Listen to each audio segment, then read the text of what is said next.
I want to see more stories about young girls and women that I can relate to, of all colors, you know, just more, and the reason why for me it's important that women of color have stories, like, well, we can actually be human and not caricatures. This poem is a petition.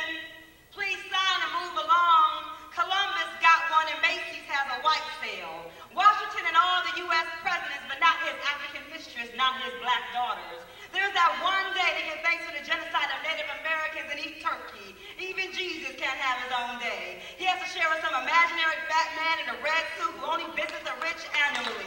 Finally, and with much resistance, they let us have a day for Martin, but even Martin Luther King had help. Expecting from the work was, I mean, obviously, I don't want to say obviously, but it was political. I'm not going to say it wasn't political, but it was also very personal.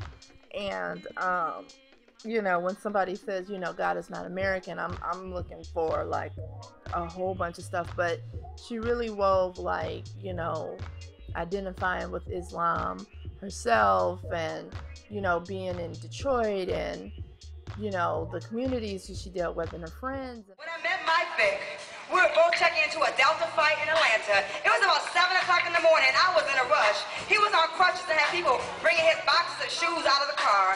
We both had cornrows. I didn't recognize Michael Vick because he's not so tall, and I'm more of a basketball fan. But I loved Mike Vick when he was the quarterback for the Atlanta Falcons.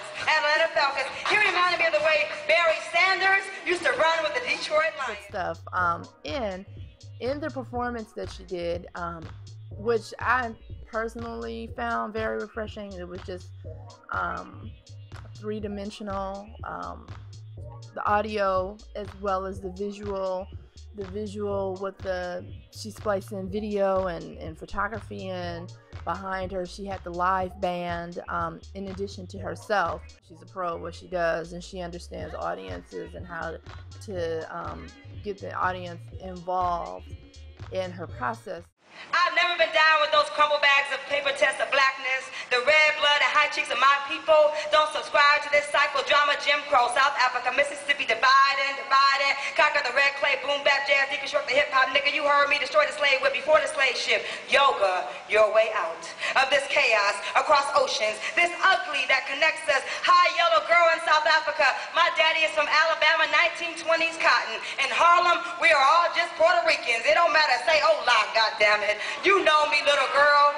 I'm your sister. This shit don't exist. They made it exist in a nightmare to steal your gold. The poverty is what they left inside those books. You are golden with broken eyes, circling me an ambush of people trying to get me to get you, but I am you. You talk like a white girl. You black at the white school. You love your white family. You don't know nothing else. You don't have to choose a side. You a whole woman, a whole person. You a multi-ethnic diversity class poster child. You a whole heart, an entire lung. You breathe in humanity. You just a baby being born. You just an ancestor covered by skin. My ancestor was a dark chocolate West African woman. She just said she just wanted to see what it felt like. Said it was okay, but something was missing, so she scarred my face to give me edge.